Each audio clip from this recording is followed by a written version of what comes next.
Hello students, welcome to the lecture. आज के lecture में आप सभी का स्वागत है। आज आपको पता है हम एंटोनिम्स के प्रीवियस ईयर क्वेश्चंस करेंगे जो हमारे एसएससी एमटीएस एग्जाम में आए हैं। इससे पहले लेक्चर में हमने एंटोनिम्स के बारे में पढ़ा था। एंटोनिम्स क्या होते हैं? इनको हम हिंदी में विलोम शब्द कहते हैं, यानी विपरीत शब्द जो अपने मूल अर्थ से उल्टा अर्थ बताए, उसका विपरीत अर्थ बताए, वो हमारे एंटोनिम्स होते हैं, यानी अपोजिट मीनिंग बताए। तो वोकैब के लिए सबसे दो इंपॉर्टेंट चीजें जो एग्जाम में पूछी जाती है वो पूछी जाती है, एक तो एंटोनिम्स और दूसरा होता है सिनोनिम्स, पर्यायवाची और विलोम शब्द। विलोम और पर्यायवाची के लिए हमने दो तीन तरीके आपको बताए थे। सबसे पहले क्या तरीका होता है वोकैब के लिए? वोकैब के लिए एक तो होता है सबसे पहले रीडिंग का तरीका। रीडिंग में क्या करना होगा आपको? रीडिंग में करना होता है कि आप सिक्स सेवेंथ और नाइन्थ क्लास की टेक्स्ट बुक, इंग्लिश की जो टेक्स्ट बुक होती है, उनको रीड करना शुरू करिए। वहां से जैसे हम अपनी प्राइमरी क्लासेस में करते थे, जो डिफिकल्ट वर्ड होते हैं उनको अंडरलाइन करते थे और उनके बाद एक कॉपी पे वर्ड मीनिंग करते थे। इससे क्या होगा, जब आप इस तरीके से काम करेंगे तो उससे आपकी अंडरस्टैंडिंग बिल्ड होगी और आपको पता चलेगा वर्ड का सही यूज क्या होता है, कहाँ पर किस तरीके के शब्द हमें इस्तेमाल करना होता है। अब जब हमारा सिक्स सेवन्थ एट्थ नाइन्थ की हमारी टेक्स्ट बुक इंग्लिश की जब आप पढ़ लें, तो उसके बाद higher class 10th 11th 12th की इंग्लिश की टेक्स्ट बुक, क्योंकि इनमें वर्ड्स थोड़े से डिफिकल्ट होते हैं और उसी तरीके के वर्ड्स जो होते हैं हमारे एग्जाम में देखने को मिलते हैं। अब ये रीडिंग हो गया हमारे टेक्स्ट बुक का। उसके बाद आते हैं न्यूज़पेपर। तो आजकल चलन में ये बहुत है कि न्यूज़पेपर के जो एडिटोरियल्स होते हैं या आर्टिकल्स जो न्यूज़पेपर में छपते हैं, वहां से वो वर्ड्स को काफी पिक किया जाता है। क्यों? क्योंकि न्यूज़पेपर में क्या होता है, जब आप एडिटोरियल पढ़ते हैं या एडिटोरियल हो गया या आर्टिकल्स पढ़ते हैं, उसमें ये रहता है कि हर एक राइटर जो होता है, जो राइटर एडिटोरियल या आर्टिकल लिख रहा होता है, उसका एक अपना अप्रोच होता है और उसकी खुद की एक डिक्शनरी होती है। डिक्शनरी का मतलब है उनका खुद का वर्ड सिलेक्शन होता है। जब आप ऐसे डिफरेंट वर्ड सिलेक्शन से डिफरेंट तरीके के आर्टिकल्स को गो थ्रू करेंगे तो आपको पता चलेगा कि आपका जो शब्दकोश है यानी वोकैबलरी है, उसमें इजाफा होगा, यानी इंक्रीमेंट होगा। तो इसी तरीके से प्रैक्टिस करने से हमारी वोकैब ठीक होती है। तो अब हमें सबसे ज्यादा किस पे ध्यान देना है? प्रैक्टिस करने पे। और ये आपका होमवर्क है, यानी आपको ये जो एक्सरसाइज करनी है अपने होमवर्क टाइम में करनी है। जब आप भी आपका स्टडी टाइम होता है उस टाइम आप जरूर 1 या 1.5 घंटा इसको जरूर दें। इससे आपका एक तो ग्रामर सेक्शन तो ठीक होता ही है, वोकैब भी होता है और रीडिंग सेक्शन भी होता है। यानी एक रीडिंग एक ऐसी हैबिट है जो आपको ओवरऑल ठीक करेगा आपका इंग्लिश का जो भी आपका इंग्लिश पूछा जा रहा है हमारे एसएससी एग्जाम के अंदर, क्योंकि इंग्लिश काफी डोमिनेटिंग होता है। 1/4 होता है अपने पूरे एग्जाम का। तो 1/4 जो होता है वो काफी ज्यादा नंबर होते हैं, हम उसको इजीली जाने नहीं दे सकते। और उसमें भी वोकैब ऐसा है जिसपे आप रेगुलर प्रैक्टिस करें तो आप उसको अच्छे से स्कोर कर पाएंगे ना। उसके बाद फर्स्ट पार्ट रीडिंग हो गया, सेकंड पार्ट होता है हमारा लर्निंग। लर्निंग क्या होता है? लर्निंग होता है कि प्रीवियस ईयर क्वेश्चंस के हमने वर्ड्स पढ़ लिए, प्रैक्टिस में वर्ड्स पढ़ लिया, और उसके बाद सिमिलर वर्ड्स पढ़ लिए, उनसे रिलेटेड कुछ और जो वर्ड्स हैं वो सिमिलर वर्ड्स पढ़ लिए। तो इस तरीके से हमें लर्निंग करनी होती है। अब ये यूज कैसे होगा? जब आप ये सब वर्ड्स पढ़ेंगे तो इसके बाद आप इनको एक प्रैक्टिस कर सकते हैं, यानी मॉक टेस्ट दे सकते हैं वोकैब को लेकर, या आप खुद ही ओरली इनको रिवाइज कर सकते हैं, या दूसरे एग्जाम्स को उठा के, मान लीजिए एसएससी एमटीएस पे अभी हम बात कर रहे हैं, आप एमटीएस की जगह सीएचएसएल ले लीजिए, राइट? क्योंकि वोकैब सब में सेम होती है। सीएचएसएल हो गया, सीजीएल हो गया, सीपीओ के एग्जाम हो गए, और इसके बाद जो स्टेनो का एग्जाम हो गया। तो इन सब में जहां भी वोकैब पूछी जा रही है आप उन पर प्रैक्टिस करिए। जितना ज्यादा आप वोकैब को प्रैक्टिस करेंगे उतना ही ज्यादा याद रख पाएंगे, क्योंकि वोकैब के साथ सिंपली एक फंडा जुड़ा होता है हमारा, वो होता है प्रैक्टिस। आप प्रैक्टिस ज्यादा करेंगे, आपको वर्ड फेमिलियर रहेंगे, और आप क्वेश्चन में जब आप वर्ड्स देखेंगे तो आप इजीली एलिमिनेट कर पाएंगे। क्योंकि बहुत बार ऐसा होता है कि वर्ड तो हमने पढ़ा होता है लेकिन उसका करेक्ट मीनिंग हमें पता नहीं होता है, और फिर उसके बाद ऑप्शंस की भी मीनिंग पता होने जरूरी है। आपको सिर्फ क्वेश्चन के वर्ड से थोड़ी ना मतलब होता है कि क्वेश्चन में मान लीजिए एक वर्ड आ गया, सपोज क्रेडिबिलिटी ही आ गया, क्रेडिबिलिटी का अपोजिट वर्ड दे दिया A B C और D, और D हमारा आंसर है। लेकिन A B C को भी तो आपको गलत करना है ना, तो गलत करने के लिए आपको इनकी मीनिंग भी तो पता होना चाहिए। तो इसीलिए अकेले क्वेश्चन के अंदर सिर्फ एक ही वर्ड नहीं होता है, उसके अकेले उसी क्वेश्चन के अंदर 4 ऑप्शंस और एक खुद क्वेश्चन, यानी 5 वर्ड्स होते हैं। तो यानी एक क्वेश्चन के अंदर 5 वर्ड का एनालाइज हो रहा है। तो जब भी आप प्रीवियस ईयर क्वेश्चंस करें, यहाँ पर तो आ ही रहे हैं, लेकिन जब भी आप खुद से भी प्रैक्टिस करें तो उन वर्ड्स को उठाइए, एक ही क्वेश्चन के जो 5 वर्ड्स हैं उनको प्रैक्टिस करिए। जब आप उनको प्रैक्टिस करेंगे तो आपको देखना वर्ड्स रिपीट होते हैं। और एसएससी के अंदर काफ़ी बार मैंने ये देखने को मिला है मुझे कि जो हमारे वोकैब होती है वो रिपीट भी होती है। तो 3-4 क्वेश्चन आपको यहाँ से मिल भी सकते हैं किसी न किसी शिफ्ट के एग्जाम में। तो अब हम आगे बढ़ते हैं, अपने आज की प्रैक्टिस शुरू करते हैं वोकैब का। सबसे पहले होता है क्रेडिबिलिटी। अब क्रेडिबिलिटी क्या मतलब होता है? क्रेडिबिलिटी का मतलब होता है जिसके ऊपर आप ट्रस्ट कर सको, भरोसा करने के लायक हो, तो वो होता है हमारा credibility, right? Now next word आता है फ्रेल। फ्रेल का मीनिंग क्या होता है? फ्रेल का मीनिंग होता है कमजोर, और इसका अपोजिट वर्ड होता है रोबस्ट, या फिर हम इसको वैसे बोल सकते हैं स्ट्रॉन्ग। क्रेडिबिलिटी का मतलब होता है कि जिस पे आप कुछ भरोसा कर सको, यानी something which can be trusted. इसीलिए इसका अपोजिट मीनिंग होता है इनप्रोबेबिलिटी। इनप्रोबेबिलिटी का मतलब, प्रोबेबिलिटी का तो एक और मूल रूप होता है जिसके मतलब आकांक्षा कितनी है इसकी, राइट? तो उसके बाद प्रोबेबिलिटी हो गया हाँ या ना वाला जो होता है। तो लेकिन इन प्रोबेबिलिटी का एक और मीनिंग होता है जिस पर भरोसा ना किया जा सके, राइट? अब आता है स्ट्रॉमी। स्ट्रॉमी का अपोजिट मीनिंग होता है सिरेन। तो ये आपको याद रखना है। और इसके साथ आपके पास होमवर्क क्या है? देखिए, ये वर्ड्स तो आपको करने ही करने हैं। होमवर्क क्या है? इस वर्ड का सिनोनिम भी देखना है आपको, इसके सिनोनिम्स लिखने हैं, और इस वर्ड के भी सिनोनिम्स लिखने हैं। तो दोनों वर्ड के आपके सिनोनिम्स लिखने हैं। उससे क्या होगा कि आपको स्ट्रॉमी के सिनोनिम्स पता चलेंगे और स्ट्रॉमी के अपोजिट मीनिंग्स भी पता चलेंगे, क्योंकि जो सिरेन के सिनोनिम्स होंगे वो हमारे स्ट्रॉमी के अपोजिट होंगे। तो इस तरीके से करना है। इम्पार्शियल, इम्पार्शियल का मतलब होता है जो किसी का भी पक्षपात ना करे, और बाइस्ड का मतलब होता है जो पक्षपात करे। इरेडिकेट, इरेडिकेट का मतलब होता है किसी चीज को खत्म कर देना, डिलीट कर देना। तो इस कंजर्व का मतलब होता है उसको बचा के रखना। तो बीमारियों को हम क्या करते हैं? इरेडिकेट। और इन्वायरमेंट को क्या करते हैं? प्रोटेक्ट, यानी कंजर्व। मुंडेन, और उसके बाद होता है हमारा एक्सेप्शनल, राइट? तो ये वर्ड आपको याद रखना है। मुंडेन हमने पहले भी अपनी क्लास प्रैक्टिस में करा है, और ये प्रीवियस ईयर में काफी बार पूछा जाता है। तो इसी तरीके से जो वर्ड हमारे रिपीट होते हैं उन वर्ड को स्पेशली ध्यान देना है, उनके सिनोनिम्स, उनके सिमिलर मीनिंग्स को भी आपको याद करना है। उसके बाद होता है एजिटेट। एजिटेट के बाद उसका अपोजिट मीनिंग होता है सूथे। तो ये हमारा वर्ड है और ये इसके अपोजिट एक मीनिंग है। Insatiable, fulfilled. Elevate, aggravate. Moil, moil का अपोजिट होता है हमारा डिस्करेज। ओबीडियंट का अपोजिट होता है, ओबीडियंट मतलब जो आज्ञाकारी करे, जो आपकी हाँ या हाँ, मतलब जो स्टूडेंट को बोलते हैं ओबीडियंट का मतलब जो फॉलो करता है। लेकिन रेजिस्टेंट का मतलब है जो विरोध करे, आपकी बात को मानने से विरोध कर दे। Evident, indistinct. Sturdy, delicate. Sturdy मतलब कठोरता से, और डेलिकेट मतलब होता है मुलायम।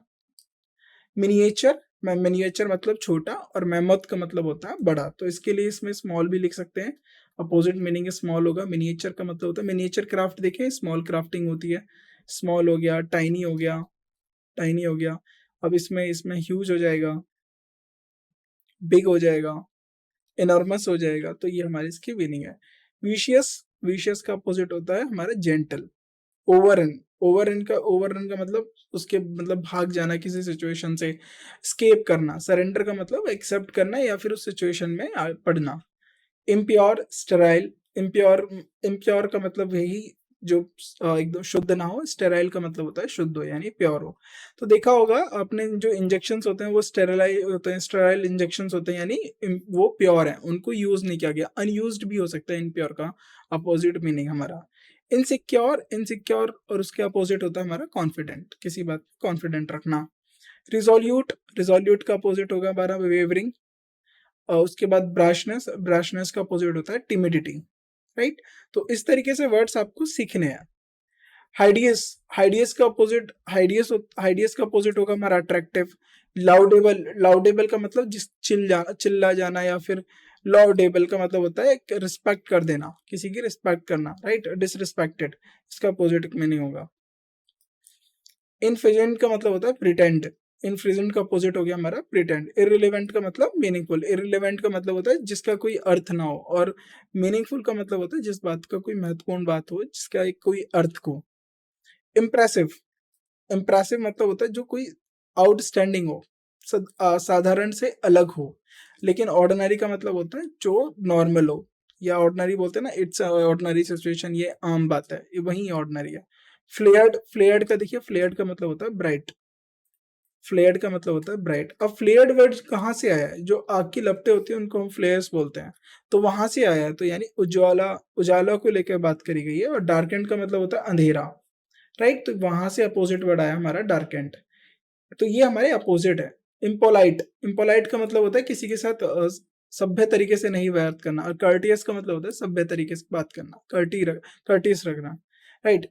अबेडेंट, अबेडेंट का मतलब होता है something which is in huge quantity, जो लार्ज क्वांटिटी में हो। स्केर्स, स्कार्स का मतलब होता है कि कुछ चीजें जो कम हो। स्कार्सिटी मतलब जो कम हो, राइट। एम्बिशियस, एम्बिशियस का मतलब होता है जो सपने देखे, राइट, जिसकी इच्छाएं हो। और लेजी का मतलब होता है जो ना इच्छाएं रखता हो, ना कोई सपने देखता हो, ना मेहनत करता हो। तो एम्बिशियस का मतलब यहाँ पर होता है हार्ड वर्किंग से, क्योंकि एम्बिशियस का मतलब यही नहीं है कि जो सपने देखे या फिर जिसकी इच्छाएं हो वो उनके लिए मेहनत भी करे। तो इसीलिए हार्ड वर्किंग से यहाँ पर यूज हुआ है। और लेजी का मतलब हुआ जो हार्ड वर्किंग नहीं है, राइट। फ्लीटिंग, उसका अपोजिट होता है हमारा लास्टिंग, राइट। हाँ, फ्लेक्सिबल, फ्लेक्सिबल का मतलब होता है जिसको, जो मुलायम हो, डेलिकेट हो, जो जिसको सिचुएशन में शिफ्ट होना सीखता हो। तो फ्लेक्सिबल बहुत तरीके से हो सकता है। फ्लेक्सिबल कोई मटेरियल हो सकता है, फ्लेक्सिबल कोई सिचुएशन हो सकती है, फ्लेक्सिबल कोई पर्सन हो सकता है। और उसी का अपोजिट होता है हमारा डिफिएंट। डिफिएंट का मतलब किसी एक पॉइंट पे कठोरता से रहना।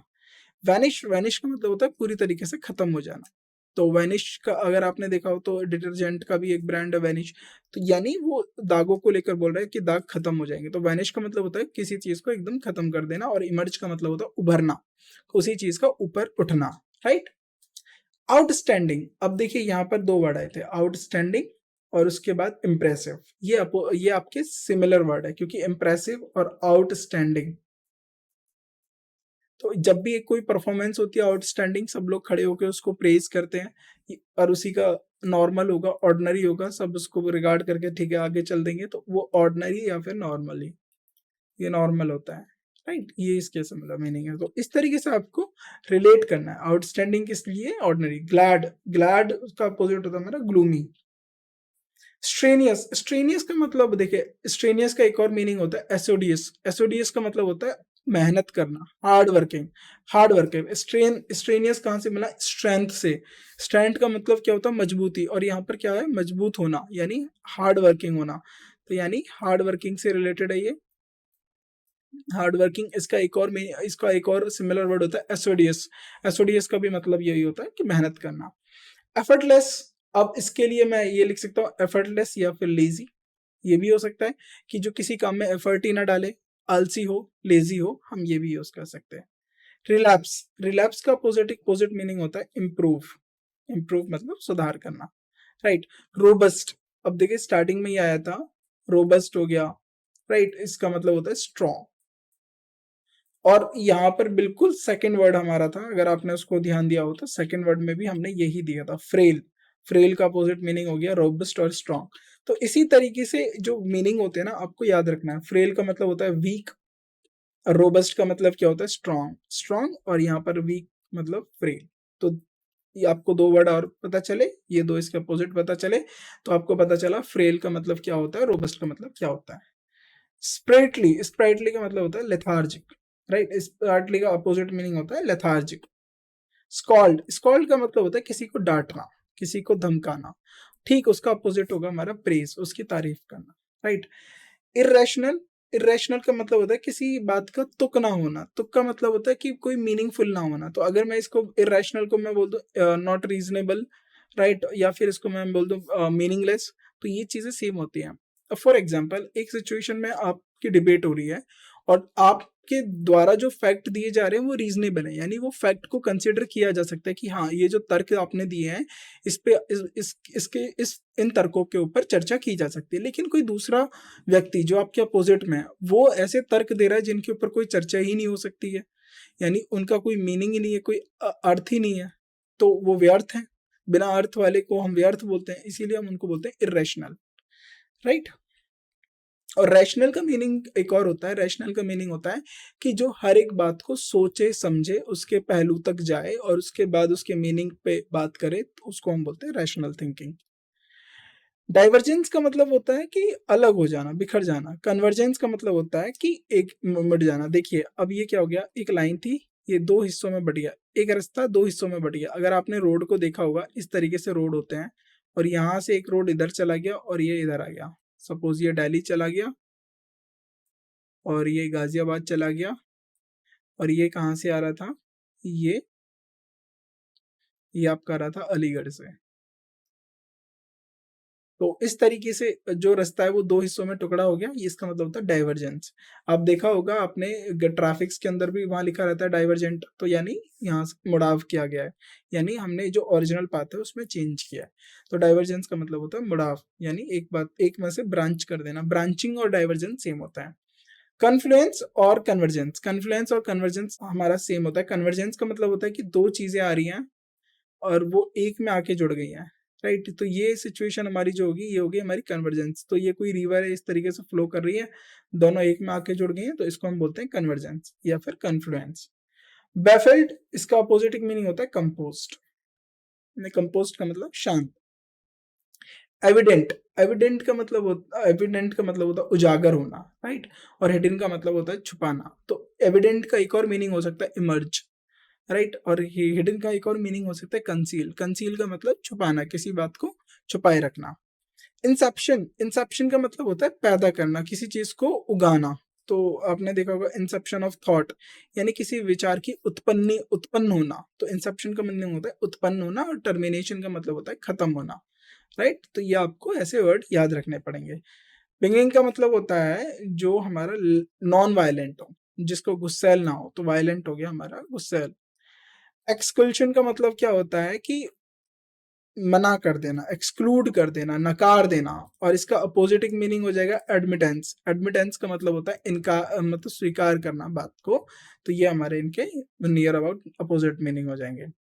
रिग्रेस, रिग्रेस का मतलब होता है, देखिए एक होता है हार्ड वर्किंग पर्सन जो होता है वो रिग्रेस एफर्ट्स मारता है, यानी अपने पूरे 100% एफर्ट्स मारता है, राइट। तो रिग्रेस का मतलब होता है किसी चीज को काम करने से किस तरीके से आप उस पर काम कर रहे हो, मेहनत कर रहे हो।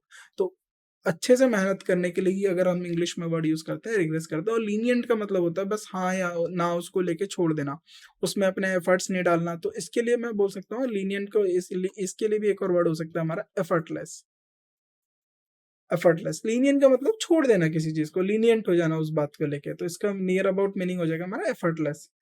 इम्बुलियंट, उसके अपोजिट मीनिंग होगी हमारा डिजेक्टेड, राइट। डिटरमेंटल, डिटरमेंटल देखिए दोनों मीनिंग आ गया आपके, डिटरमेंटल और यहाँ पर आ गया बिनिंग। इसका मतलब होता है नॉन वायलेंट, और यहाँ पर देखिए बिनिंग, यानी ये क्या हो जाएगा हमारा वायलेंट। डिटरमेंटल जो किसी बात को लेके एक बात पे अड़ जाए, राइट।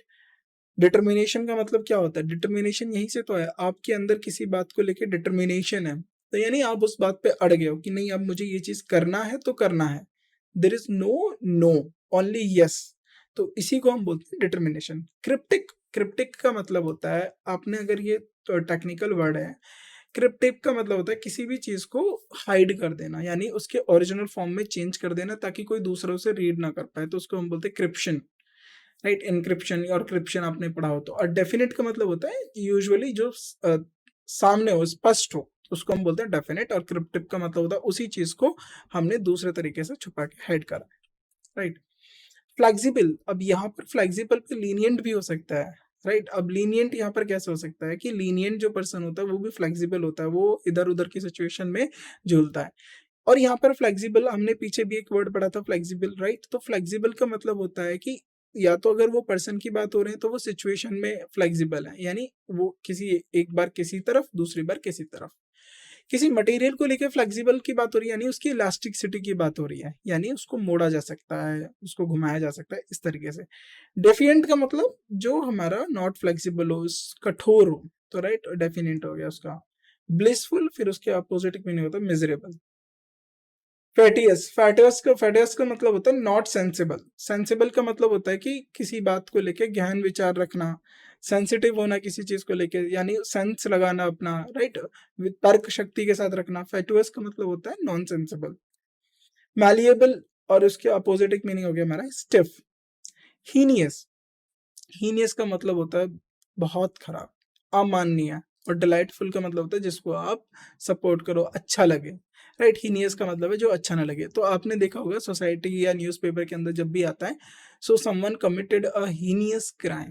हीनियस का मतलब होता है अमानवीय क्राइम, ऐसा क्राइम जिसके बारे में कोई सोच भी नहीं सकता, उसने इस तरीके से क्राइम किया है, तो उसको हम बोलते हैं हीनियस, बहुत ही खराब, जिसको हम बता भी नहीं सकते, कि उस सिचुएशन को बयां भी नहीं कर सकते, इसीलिए वहां पर हमारा आता है हीनियस, यानी विच इज नॉट इन, मतलब which is very, like we can not accept this, ऐसा कुछ कि जिसे आप मान ही नहीं सकते, स्वीकार ही नहीं कर सकते कि इतना कोई खराब है, इतना कोई घटिया है, उसके लिए हम यूज करते हैं हीनियस। और डिलाइटफुल इसका बिल्कुल अपोजिट है, जो हमें संतुष्ट करे, है ना, डिलाइटफुल करे, जो हमें प्लीज करे। प्लीज मतलब प्लीज भी यहाँ पर वर्ड हो सकता है, प्लीज का मतलब होता है संतुष्ट करे, वो हमारा हीनियस का अपोजिट हो जाएगा। प्रिजर्व, प्रिजर्व का मतलब होता है किसी चीज को बचा के रखना, कंजर्व करके रखना, उसकी उस बात को ध्यान में रखना। और नेग्लेक्ट का मतलब होता है इग्नोर कर देना, उस बात को छोड़ देना, राइट। तो यहाँ पर देखिए प्रिजर्व जो यहाँ पर बात दिया गया है वर्ड, हर वर्ड का एक तरीका होता है कि आप उसे कहाँ रखो। प्रिजर्व और कंजर्व और प्रोटेक्ट, ये ऑलमोस्ट सिमिलर मीनिंग है। इन सब का मतलब होता है किसी चीज को रखना, और छुपा के नहीं, इस किसी चीज को संभाल के रखना, राइट।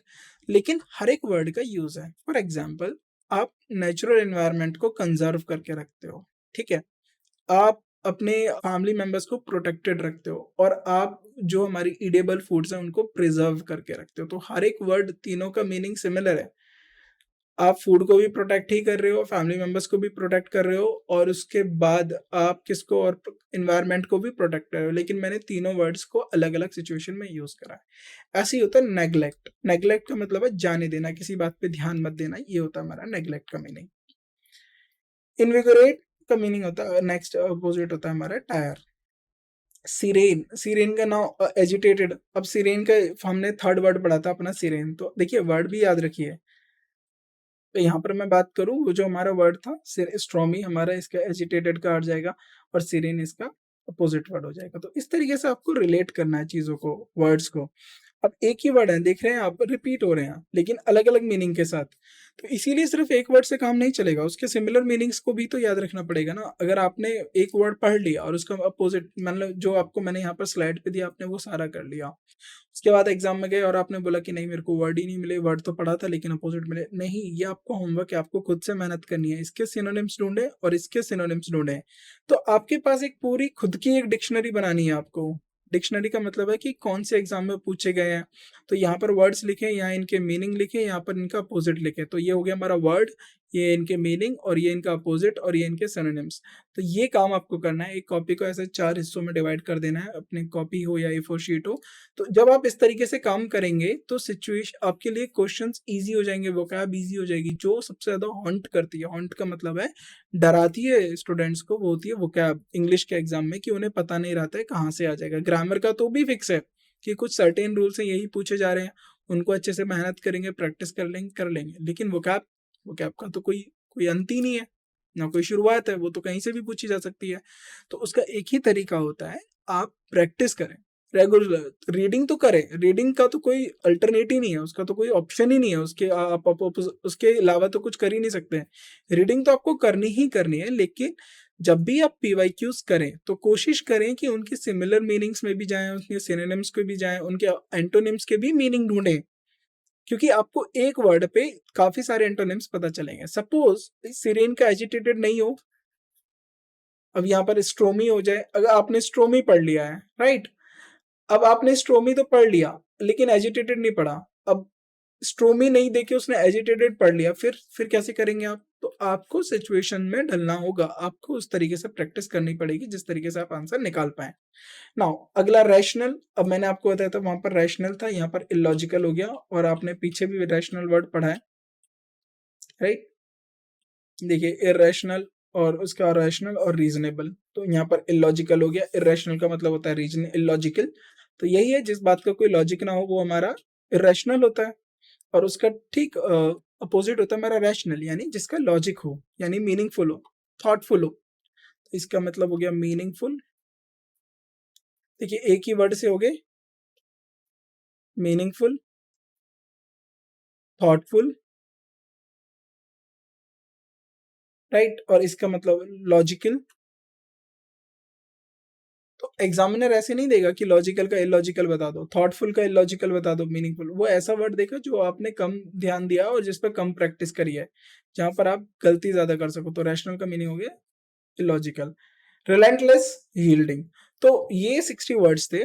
तो अभी हमने यहाँ पर 60 वर्ड्स करे, ये सिर्फ 60 वर्ड्स थे। अब आप इनके 4 टाइम्स करिए, क्योंकि हर एक के 2 सिनोनिम्स करेंगे आप, ऊपर वाले वर्ड के और नीचे वाले वर्ड के 2 सिनोनिम्स, 2 सिनोनिम्स, तो यानी 4 वर्ड और बढ़ गए। तो 60 into 4 कर लीजिए, 4 न्यू वर्ड हो गए, यानी 240 वर्ड्स आपको करने हैं। ये आपका रिसर्च वर्क होना चाहिए। जितना आप खुद से मेहनत करके सीखेंगे वो आपको लास्ट लॉन्ग याद रहेगा, रेदर देन कि आपको बस सिखा दिया और आपने कर लिया। नहीं, प्रैक्टिस आपको करनी है, और प्रैक्टिस का मैंने आपको सही तरीका बता दिया। यानी वोकैब देखिए थोड़ा पढ़िए, एक साथ वोकैब मत पढ़िएगा, कभी भी मत करिएगा। यहाँ पर मैंने आपको 60 वर्ड्स इसीलिए कराए हैं एक बार में, ताकि आपको ये 60 वर्ड्स ईजी हैं और याद हो जाएंगे। थोड़ी बात थोड़ा प्रैक्टिस करेंगे तो इजीली याद कर लेंगे, इनके मीनिंग करेंगे। जब आप इन 60 वर्ड्स को अच्छे से सीख लें तब आप नेक्स्ट वर्ड्स पे पढ़िए। अभी तक आप बस इन्हीं 60 वर्ड को सीखिए, इन पर प्रैक्टिस करिए। जितने से ज्यादा प्रैक्टिस करेंगे उतना आपको इंप्रूवमेंट मिलेगा, राइट? तो इस तरीके से करना है, और ये हमारा लर्निंग पार्ट तो हमारा चल रहा है। बाकी हम और वर्ड्स के साथ नेक्स्ट पार्ट में भी मिलेंगे। अब कोशिश करेंगे उसमें और अच्छे वर्ड्स पढ़ें और उनको याद करें। जितना ज़्यादा उसको मेमोराइज करेंगे, जितना ज़्यादा उनको सेंटेंसेस में यूज़ करेंगे, अपने डे टू डे कम्युनिकेशन में यूज़ करेंगे, तो वो उतना ही ज़्यादा हमें आएंगे। तो कोशिश यही करनी है कि वोकैब को हमें सीखना है, और सीखने के साथ उसको अपने अंदर लेके समाना है कि हमने वो वर्ड तो सीख लिया, उसका यूज़ कैसे करना है। तो यूज़ करिए, वही होता है। क्योंकि अच्छी वोकैब से ही आपकी इंग्लिश की अच्छी नॉलेज निकलती है, और एमटीएस में इतना टफ नहीं आता है, ईजी वोकैब होती है। तो कोशिश करें ज़्यादा से ज़्यादा वोकैब पे ध्यान दें, और एंटोनिम्स और सिनोनिम्स को तो ज़रूर पढ़ें। इनका कोई सब्स्टिट्यूट नहीं है, इनको तो आपको पढ़ना ही होगा। Thank you.